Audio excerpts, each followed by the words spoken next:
आणि आता पुण्यातनं एक मोठी बातमी आहे। पुणे ड्रग्स प्रकरणामध्ये नवीन अपडेट हाती येतेय।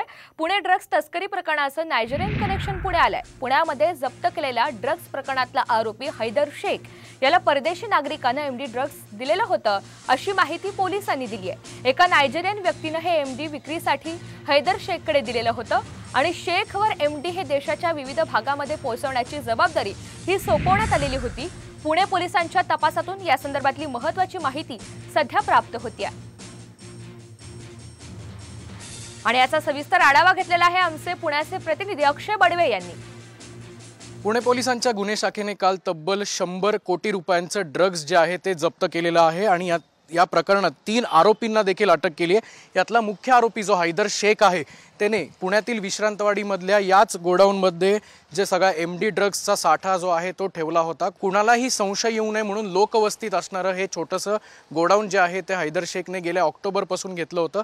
अवघे 3000 रुपये देऊन हैदर शेख अनेक वेळा या ठिकाणी येत होता। जशी जशी त्याला ड्रग्सची विक्री करायची असेल, जशी जशी त्याला ड्रग्सची डिलिव्हरी करायची असेल तेव्हा हैदर जो आहे तो या ठिकाणी रात्री यायचा, शटर उघडायचा आणि जे लपवलेले ड्रग्ज आहेत त्यातनं पाकिट काढायचा आणि इथून पळून जायचा। आपला साठा जो आहे तो काल पुणे पोलिसांनी जप्त केलेला आहे। प्राथमिक माहितीनुसार इथे 55 किलो एमडी म्हणजे ज्याचा आंतरराष्ट्रीय भावबाजार जवळपास 100 कोटी इतका आहे असं सगळं साहित्य मुद्देमाल जो आहे तो या ठिकाणाहून जप्त केलेला आहे। या सगळ्या ड्रग्स प्रकरणाचं आंतरराष्ट्रीय कनेक्शन देखील आता समोर येते।